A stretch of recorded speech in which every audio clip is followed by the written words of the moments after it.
महाभारत को पंचम वेद कहा गया है। ये ग्रंथ हमारे देश के मन प्राण में बसा हुआ है। ये भारत की राष्ट्रीय गाथा है। इस ग्रंथ में तत्कालीन भारत का समग्र इतिहास वर्णित है। अपने आदर्श स्त्री पुरुषों के चरित्रों से हमारे देश के जनजीवन को ये प्रभावित करता रहा है। इसमें सैकड़ों पात्रों, स्थानों, घटनाओं तथा विचित्रताओं व विडंबनाओं का वर्णन है। प्रत्येक हिंदू के घर में महाभारत होना चाहिए। महाभारत में कई घटना, संबंध और ज्ञान विज्ञान के रहस्य छिपे हुए हैं। महाभारत का हर पात्र जीवंत है, चाहे वो कौरव, पांडव, कर्ण और कृष्ण हो या धृष्टद्युम्न, शल्य, शिखंडी और कृपाचार्य हो। महाभारत सिर्फ योद्धाओं की गाथाओं तक सीमित नहीं है। महाभारत से जुड़े शाप, वचन और आशीर्वाद में भी रहस्य छिपे हैं। दरअसल महाभारत की कहानी युद्ध के बाद समाप्त नहीं होती। असल में महाभारत की कहानी तो युद्ध के बाद शुरू होती है। आज तक अश्वत्थामा क्यों जीवित है, क्यों यदुवंशियों के नाश का शाप दिया गया था और क्यों धर्म चल पड़ा था कलयुग की राह पर। महाभारत का रहस्य अभी सुलझाना बाकी है। महाभारत युद्ध और उससे जुड़े 10 रहस्यों का हमने पता लगाया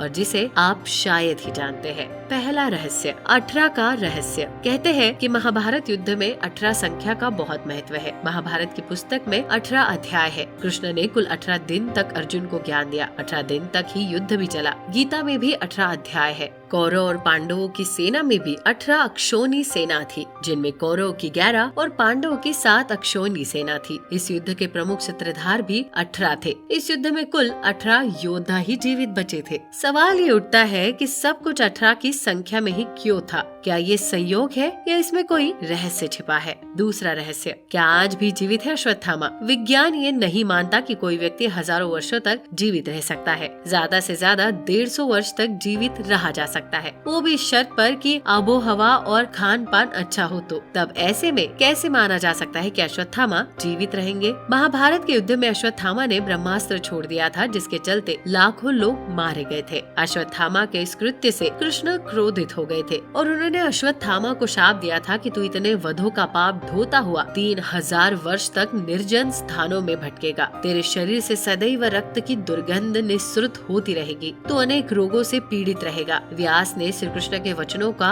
अनुमोदन किया। कहते हैं कि अश्वत्थामा इस शाप के बाद रेगिस्तानी इलाके में चला गया था और वहाँ रहने लगा था। कुछ लोग मानते हैं कि वो अरब चला गया था। उसने कृष्ण और पांडवों के धर्म को नष्ट करने की प्रतिज्ञा ली। तीसरा रहस्य, महाभारत काल में विमान और परमाणु अस्त्र थे। मोहनजोदड़ो में कुछ ऐसे कंकाल मिले थे जिसमें रेडिएशन का असर था। महाभारत में सौप्तिक पर्व के अध्याय 13 से 15 तक ब्रह्मास्त्र के परिणाम दिए गए हैं। हिंदू इतिहास के जानकारों के मुताबिक 3 नवंबर 5561 ईसा पूर्व छोड़ा हुआ ब्रह्मास्त्र परमाणु बम ही था।